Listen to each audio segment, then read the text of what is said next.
Austrumu robežas drošība, jaunas investīcijas un atbalsts Latgalei. Tie bija galvenie jautājumi valdības izbraukuma sēdē, kas notika Nacionālo bruņotu spēku militārajā bāzē Lūznava.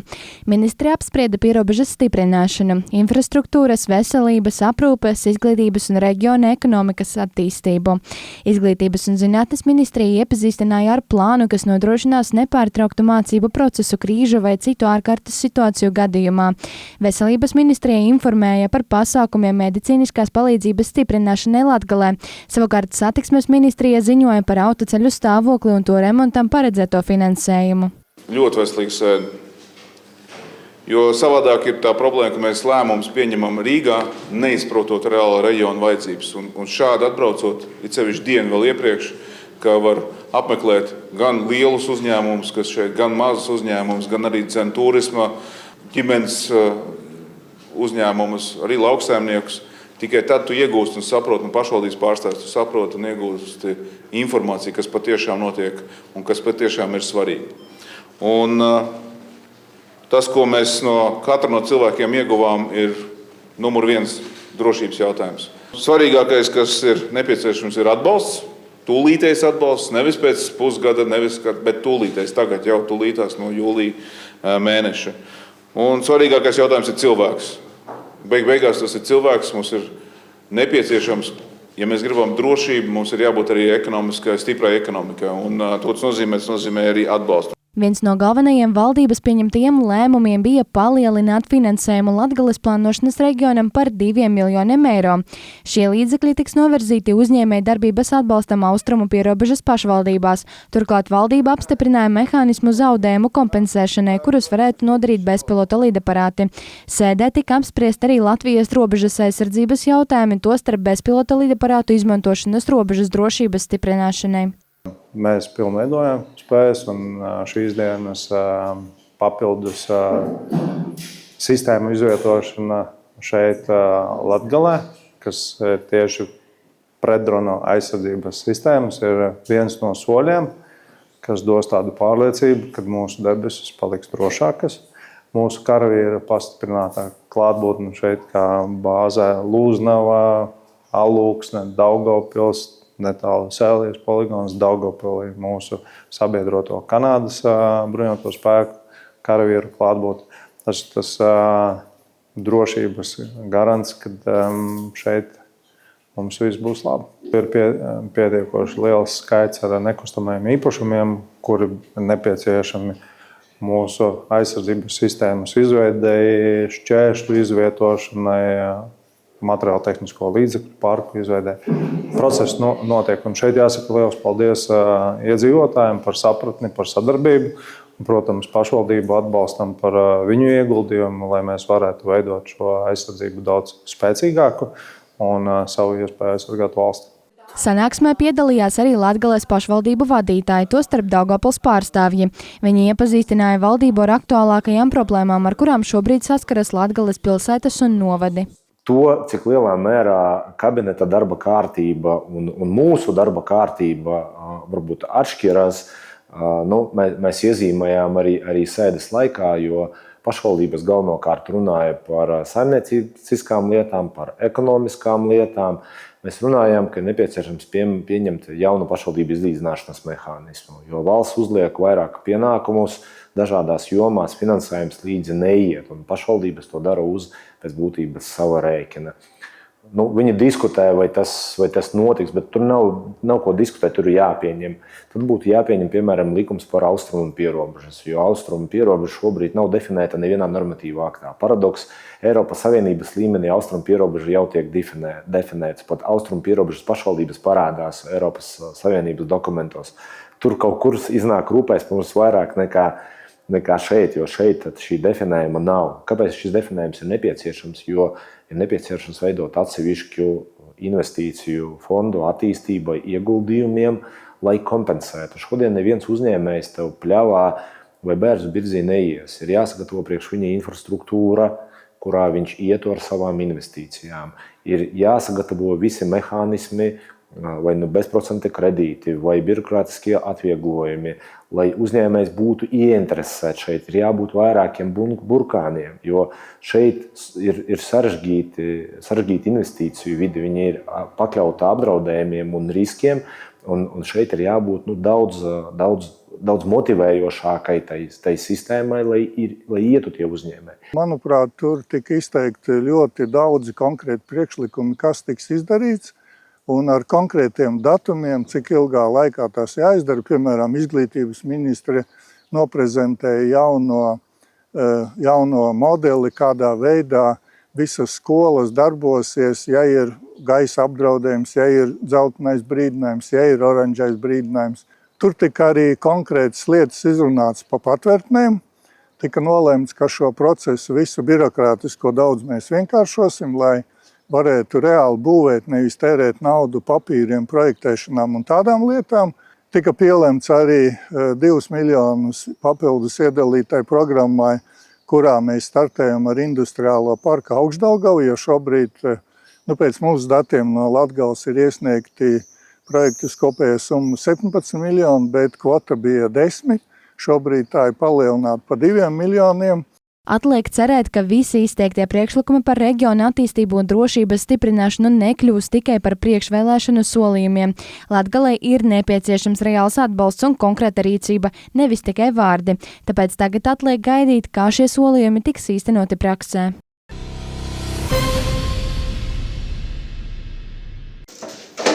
Seši pakāpieni, šķietami maz, bet Jevgenijam tie ir nopietns šķērslis izkļūšanai no dzīvokļa. Līdz ar pacēlāja izbūvi viņa mobilitātes iespējas uzlabojušās. Līdz šim vajadzēja visu laiku draugus saukt.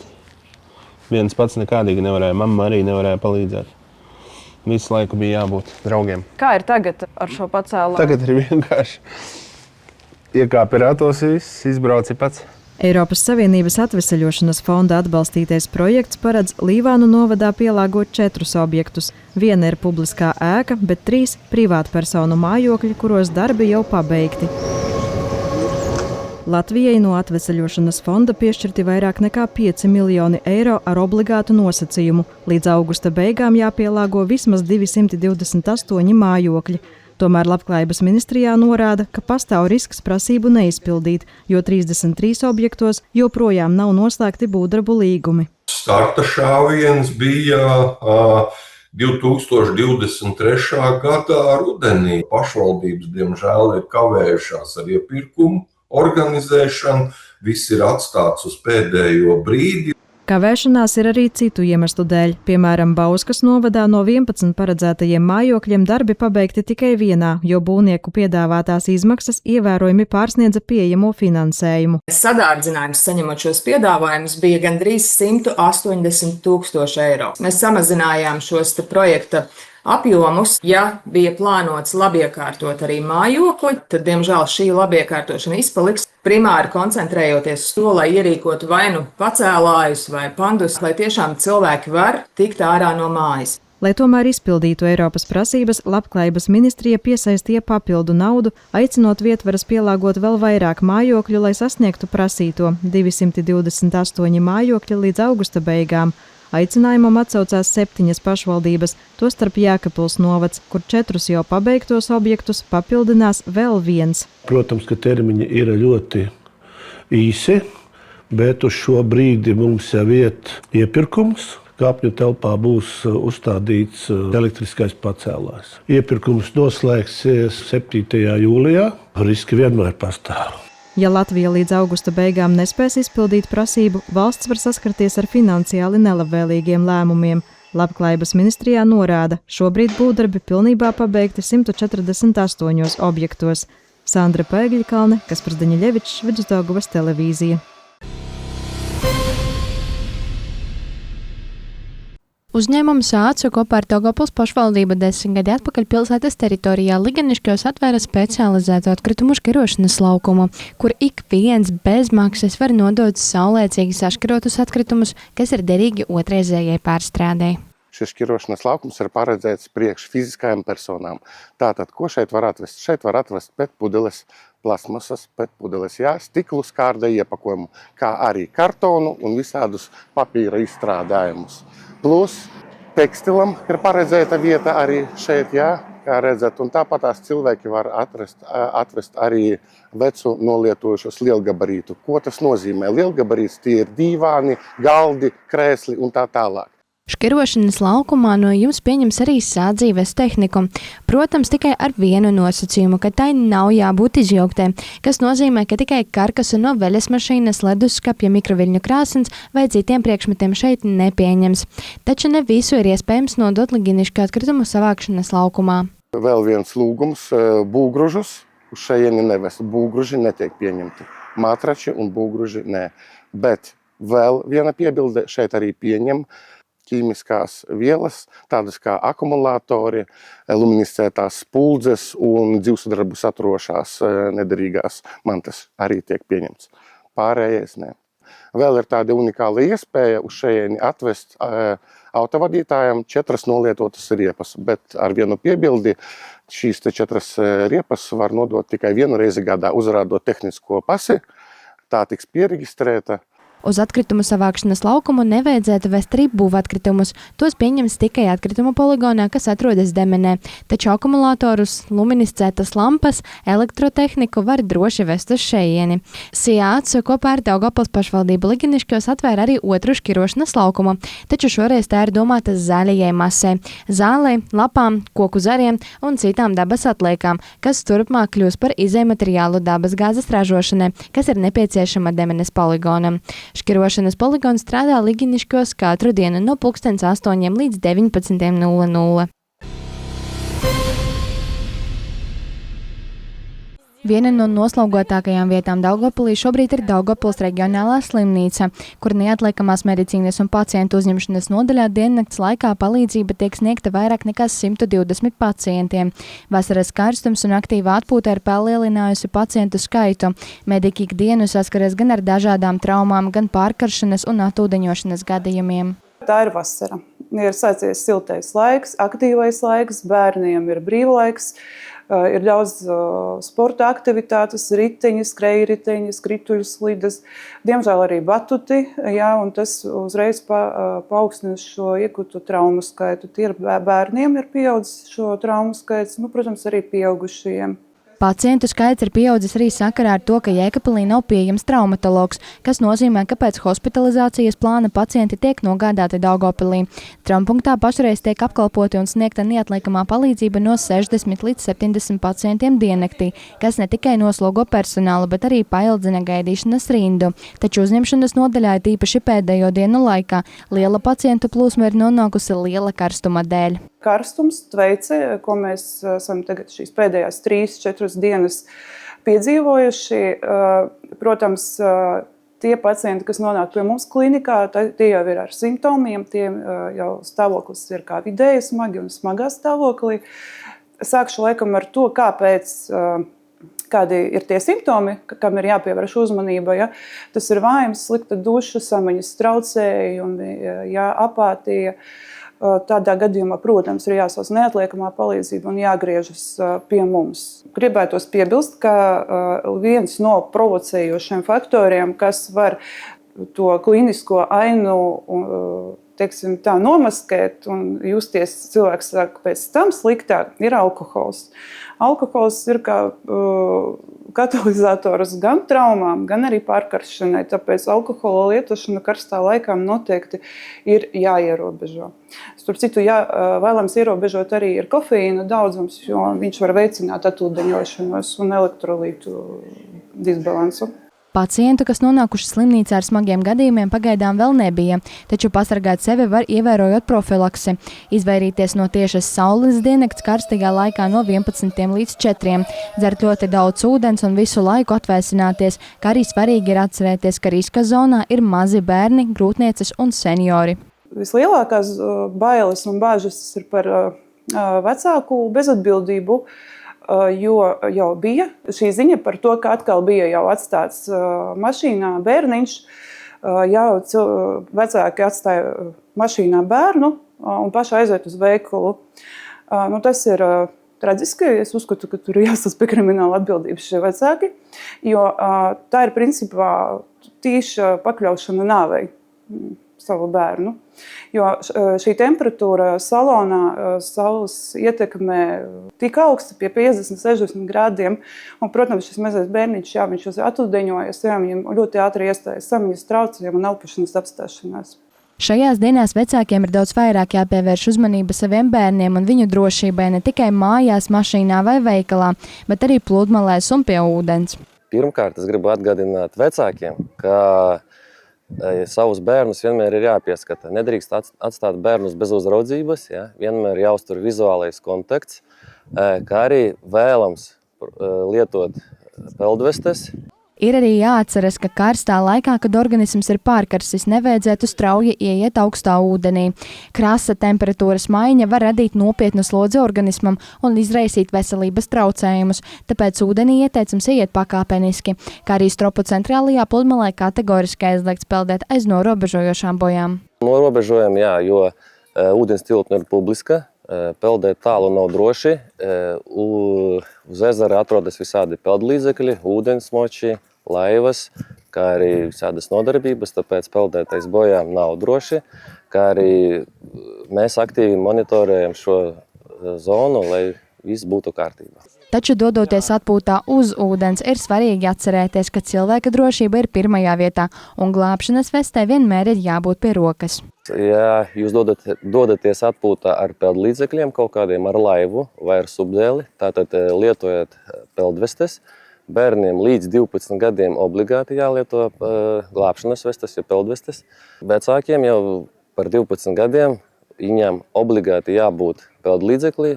Uz supiem arī ir jālieto peldvestes, tas ir obligāti. Šobrīd supa dēļ ir ļoti populāri un kā mēs novērojam, ka daudzi cilvēki nezin vai neievēro šos notiekumus, ka jālieto peldvestes.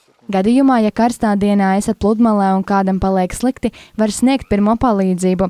Nepieciešams nogādāt cilvēku ēnainā vietā, jānodrošina augsta gaisa plūsma, kā arī jādod padzerties. Atrodoties Stropu centrālajā pludmalē, var griezties arī pie glābējiem.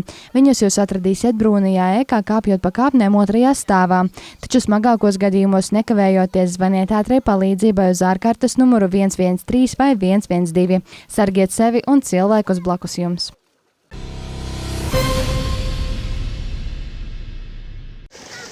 Informācija par to, ka 18 gadus veca jauniete devusies peldēties uz Radžu ūdenskrātuvi un nav atgriežusies, tika izplatīta vakar vakarā. Jaunietes meklēšanas darbos iesaistījās vairāki dienesti. Ugunsdzēsēji glābēji kopā ar valsts un pašvaldības policijas darbiniekiem, izmantojot glābšanas dēli, laivu, kā arī bezpilotu gaisa kuģi, visu nakti pārmeklēja ūdens tilpi. Kad ūdenskrātuves saimniecības pārzinis pēc 6 no rīta ieradās darbā, meklēšana vēl nebija beigusies. Neko viņi neatrada, gaidīja, kad atbrauks ūdenslīdēji. Bet tad bija kāda pusstunda pagāja, stunda varbūt. Strādnieki, kas šeit bija tālākais pludmales, jau bija pirmie ievērojuši. Un arī es jau tad biju pamanījis, kad parādījās kaut kas uz ūdens tur tāds, kur nevajadzētu nekam būt. Apmēram kur? Tieši aiz bērnu bojas. Dziļums bija kaut kāds 1,5 metra. Tur, kur viņa bija uzpeldējusi. 30. jūnijā Radžu ūdenskrātuvē tika atrasta meklētā persona bez dzīvības pazīmēm. Valsts policijā par notikušo ir uzsākts krimināla process un tiek skaidroti visi notikušā apstākļi. Jēkabpils Radžu ūdenskrātuves galvenajā peldvietā no 10:00 rītā līdz 9:00 vakarā strādā glābēji, bet šobrīd nav zināms, vai meitene dzīvību zaudēja viņu darba laikā vai ārpus tā. Vakar šeit strādāju, bet nebija nekādu zīmju, ka kāds būtu slīds vai kaut kas tāds. Cilvēku bija ļoti daudz. Ļoti daudz. Vai ir iespējams izsekot visiem līdzi? Lielākajai daļai jā, bet, protams, visiem neizsakos. Jo viņu ir daudz šitajos karstajos brīžos. Radžu ūdenskrātuves zilā karoga pludmale ir populārākā peldvieta Jēkabpilī, un arī šodien pa dienu atpūtnieku netrūka. Viens no viņiem teica, ka peldot traucē ūdens zāles. Lai būtu tīra pludmale, izpļauta zālīte, lai būtu kārtība. Šeit aug viņa, kā nav iztīrīts, viņa aug kā purvā. Pagaidām nav zināms, kas izraisīja traģisko gadījumu, bet šogad Jēkabpils novadā šis ir pirmais no ūdenstilpēm izceltais bojāgājušais cilvēks. Latvijā kopumā līdz šim no ūdenstilpēm izcelti jau 38 bojāgājušie, no kuriem 18 peldsezonā. Sandra Pēgļakalne, Kaspars Daņļevičs, Vidusdaugavas televīzija.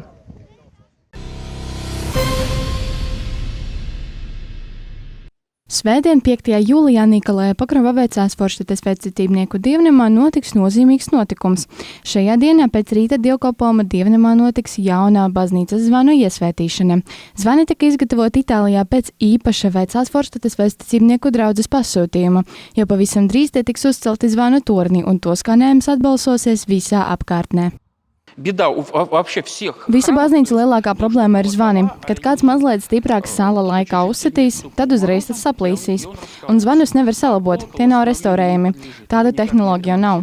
Un sanāk, ka mums 2 lielākie zvani ieplīsa, palika tikai 2 zvani, kur ir ļoti vāji, to skanējums ir vājš, kas nav visai labi. Kā reiz bija atbraucis speciālisti, kas ierakstīja tos. Viņš ierakstīja arī tos zvanus, kur ir ieplīsuši, varbūt varēs kaut ko pielāgot. Ierakstīja. Sākotnēji plānojās, ka viņi uztaisīs mums tikai 5 zvanus un 2 tiks izmantoti. Vēlāk pasēdējām, paklausījāmies itāli un tomēr nolēmām, ka vajag izgatavot 6 zvanus. Tuvākajā laikā sāksies pirmās 7 baznīcas zvanu partijas uzstādīšanas darbi. Šajā procesā svarīgākie ir ne tik daudz tehniskie darbi, cik zvanu skanējumu un melodiju saskaņošana. Kaut kādu atsevišķu vēstniecībnieku zvanu vispār neeksistē. Tā ir vairāk austrumu pareizticīgo kristiešu tradīcija. Un itālieši, ja mēs runājam par melodiju, viņi ir tādi kā visēdāji. Cilvēkiem ir ļoti labi attīstīta mūzikas kultūra. Un ieskaitot, ka no 80. gadiem tur no kardināliem viņus potrenē, un viņš tiešām ar to nodarbojas, tad viņiem ir interesanti. Mēs, kad bijām Itālijā, itāļi sadzirdēja mūsu dziedāšanu, viņiem tas īstenībā bija interesanti. Tāpēc ar zvaniem viņi arī ļoti profesionāli strādā. Tieši tāpēc projekta sākuma posmā itāļu meistari ieradās Daugavpilī un ierakstīja katra Nikolaja Pakrova vecās Forštetes pēcticībnieku dievnama zvana skanējumu. Izskatās, ka arī zvans ir mūzikas instruments, kuram nepieciešams skaņotājs. Jūs nepārklausījāties. Tieši šis speciālists no Itālijas nodrošinās, lai tiktu pilnveidots ne tikai katra zvana skanējums, bet arī to saskaņotā harmonija. Starp citu, ar šiem zvaniem varēs darboties gan manuālajā, gan automātiskajā režīmā, un tam ir savi iemesli. Problēma ar zvaniem bija un ir. Es domāju, arī paliks. Tā nav tā profesija, ar kuru cilvēks var nodzīvot. Un arī katram dievnamam ir savi zvani, kas nozīmē, ka cilvēkam vajag pielāgoties. Mēs vienalga nonācām pie elektroniskiem zvaniem, jo tas bija nepieciešams. Nebūs viegli uzcelt zvanu uz zvanu tornī, kura augstums ir 21 metrs. Tos cels vecā tradicionālā veidā, ar virvēm caur īpašām lūkām. Pēc tam zvanikiem atkal nāksies pārvarēt šo attālumu pa senatnīgajiem spirālveida kāpnēm, kas ir gan Daugavpils, gan ticīgo cilvēku kultūras mantojums. Garīdzinieki saka, ka dievnama balss ir zvans, tā skaņa, kas nosaka dievkalpojumu sākumu, gavēņa sākumu, svētkus, ir tīpaši lieldienas un Ziemassvētkus, kā arī svētdienas dievkalpojumus. Tādēļ 5. jūlijā pēc vissvētajām stundām dievnamā notiks lūgšana par žēlastības darītājiem, kuras ietveros tiks iesvētīti zvani. Līdzekļi šo zvanu izgatavošanai tika savākti tieši vecās Forštetes pēcticībnieku draudzes dievlūdzēju ziedojumos. Daugavpils valsts pilsētas pašvaldības doma palielinājusi naudas balvas sportistiem, kuri gūst augstus sasniegumus Latvijas olimpiādē un Latvijas jaunatnes olimpiādē. Attiecīgos grozījumus saistošajos noteikumos par naudas balvu piešķiršanas kārtību izciliem sasniegumiem sportā deputāti apstiprināja ārkārtas domes sēdē 30. jūnijā. Pieņemtie grozījumi paredz būtisku naudas balvu palielinājumu par izcīnītajām godalgotajām vietām. Ievērojami palielinātas arī prēmijas Latvijas jaunatnes olimpiādes dalībniekiem. Par pirmo vietu individuālajās disciplīnās vai komandas sastāvā sportisti turpmāk saņems 250 eiro līdzinējo 150 eiro vietā. Par otro vietu naudas balva palielināta no 100 līdz 200 eiro, bet par trešo vietu no 50 līdz 150 eiro. Jau tajā pašā dienā dažas stundas vēlāk notika Latvijas jaunatnes olimpiādes uzvarētāju un godalgoto vietu ieguvēju apbalvošanas ceremonija. Olimpiāda norisinājās no 18. līdz 20. jūnijam Valmierā. Daugavpilis sacensībās pārstāvēs 163 sportisti, kuri startē 15 sporta veidos. 3 sacensību dienās viņi izcīnīja 76 medaļas, 31 zelta, 26 sudraba un 19 bronzas. Šis sasniegums nodrošināja Daugavpilī 2. vietu kopvērtējumā starp 41 Latvijas pašvaldību. Mūsu bērni ir izcili sportisti, izcili cīnītāji, gan treneru ieguldītais darbs, gan sportistu, gan vecāku ieguldītais darbs bērnu sasnieguma parāda to, ka mēs spējam, ka mēs esam ļoti lieli maliči. Un paldies visiem, kas iesaistījās un piedalījās Latvijas jaunu 10. olimpiādā un nesa Daugavpils vārdu ar godu. Šoreiz labi startēja arī jaunie Daugavpils smaiļotāji, un pilsētas izlases līderis Eriks Dzi izcīnīja 5 zelta medaļas. Īstenībā bija uztraukums. Nebiju pārliecināts, ka es tik pārliecināti cīnīšos visos finālos un visur iegūšu arī pirmo vietu visās distancēs. Konkurence bija. Nebija viegli, tīpaši 2. un 3. dienā. Spēku jau nebija, bet vienalga tiku galā. Kas lika cīnīties? Nezinu, vienkārši gribējās uzvarēt un viss. Ēriks pateicas savam trenerim Viktoram Harunam un cer, ka nākotnē spēs gūt medaļas arī prestižākās sacensībās. Šajā olimpiādē ļoti labi startē arī mūsu peldētāji, kurus trenē Raimonds Dzalbe un Daniels Narājevs. Tā Adriana Glotova uzvarēja sudraba medaļu, pie tam labojot 43 gadus vecu Daugavpils pilsētas rekordu 200 metru distancē uz muguras. Peldētāja Ksenija Kuzmina izcīnīja 3 zelta un tikpat arī sudraba medaļu. Es sākumā vienkārši gribēju uzlabot savu personisko rekordu. Es visās personīgajās distancēs biju pieteikta 1. un biju pietiekami tālu no 2. un 3. vietas. Vienkārši mēs ar treneri gribējām iegūt vietu un titulu un izpildīt izvirzītos mērķus, bet sanāca vairāk nekā bija plānots. Es visas savas personīgās distances arī uzlaboju. Kopumā Daugavpils medaļu krājumu papildināja sportisti no 10 dažādiem sporta veidiem. Īpaši veiksmīgi startēja brīvās cīņas un grieķu romiešu cīņas pārstāvji, peldētāji, smaiļotāji, vieglatlēti, bokseri, svarcēlāji, šāvēji, vingrotāji un arī futbolisti. Jāpiebilst, ka Daugavpils futbola komanda Latvijas jaunatnes olimpiādē izcīnīja 2. vietu, pārsteidzot ar šo sasniegumu Latvijas futbola sabiedrību. Savukārt par vieglatlētiem tika runāts īpaši. Daugavpilī joprojām nav piemērotas sporta bāze šī sporta veida attīstībai, taču tas netraucē mūsu sportistiem sasniegt augstus rezultātus. 4 vieglatlēti izcīnīja zelta medaļas, bet vēl 6 kļuva par bronzas medaļu ieguvējiem. Mums ir fantastiski bērni, mums ir fantastiski kolektīvi, mums ir fantastiski vecāki, jo ikdienā bērna rezultāti ir atkarīgi no šī kopdarba. Kā darbojas pilsēta, kā administrācija, kā darbojas treneris, kā 2. vecāks minētajam bērnam un kā notiek miedarbības starp treneri, vecāku un konkrētu audzēkni. Un šie rezultāti īstenībā arī liek pamatu Daugavpilī, un mēs šo pamatu izmantojam, lai turpinātu arī sarunas ar valsti par būtiskiem ieguldījumiem infrastruktūrā. Daugavpilī ir nepieciešama arī mūsdienīga šautuve, kurā varētu trenēties šaušanas sporta pārstāvji. Kā norādīja pilsētas mērs, ar valdības pārstāvjiem jau apspriesta iespēja šādu objektu būvēt sadarbībā ar Izglītības un zinātnes ministriju, Iekšlietu ministriju un Aizsardzības ministriju. Plānots, ka šo sporta infrastruktūras objektu varēs izmantot tik viens. Pašvaldības vadības sola arī turpmāk attīstīt sporta infrastruktūru, lai padarītu sporta nodarbības vēl pieejamākas visiem Daugavpils iedzīvotājiem. Svētdien 28. jūnijā Stropu centrālajā pludmalē valdīja īsta svētku atmosfēra.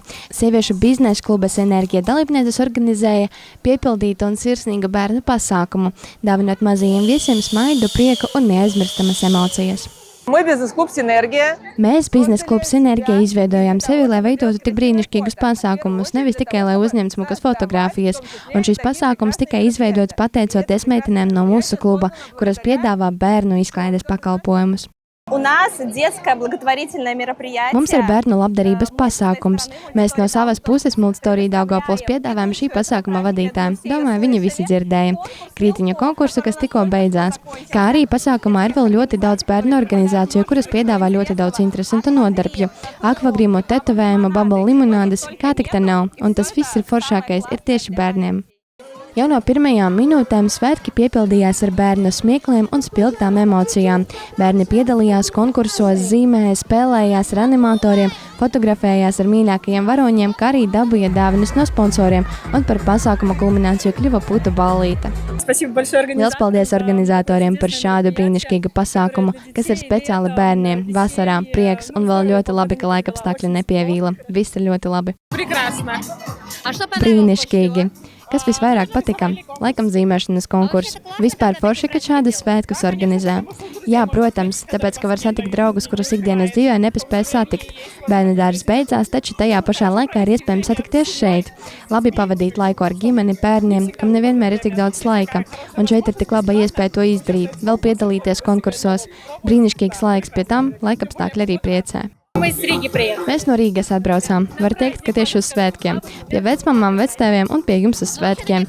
Bet vispār šādi svētki vajadzīgi? Protams, mēs atbraucam un mums tā pietrūkst. Kaut kur bērnu aizvest. Viņa gaida stiču tagad. Viņa priecīga par svētkiem. Pietrūkst, vajag vairāk. Organizatori atzīmē, ka galvenais svētku mērķis bija uzdāvināt bērniem prieku un parādīt, ka nepieciešams tikai apvienoties un izdarīt labas lietas, lai veidot labu noskaņojumu. Un spriežot pēc dalībnieku laimīgajām sejām, šis mērķis bija 100% sasniegts, bet ar šo pasākumu sieviešu biznesa klubs Enerģija tikai uzņem savu ātrumu. Rudenī mēs uzsāksim jaunu apmācību sēriju, un mums jau ir ieplānota pirmā lekcija. Tā notiks visdrīzāk oktobrī. Sekojiet mums sociālajos tīklos līdz aktuālākai informācijai. Pirmā lekcija būs par līderību, jo šobrīd nevar runāt par uzņēmēju darbību bez līderības. Lekcija sauksies Līderība mākslīgā intelekta laikmetā. Kādā veidā konkurēt ar mākslīgo intelektu, kā to izmantot savā darbā un kā būt pamanītam citu fonā. Lai nepalaist garām jaunākos pasākumus, labdarības iniciatīvas un sieviešu biznesa klubas Enerģija tikšanās, sekojiet līdzi biznesa klubam sociālajos tīklos.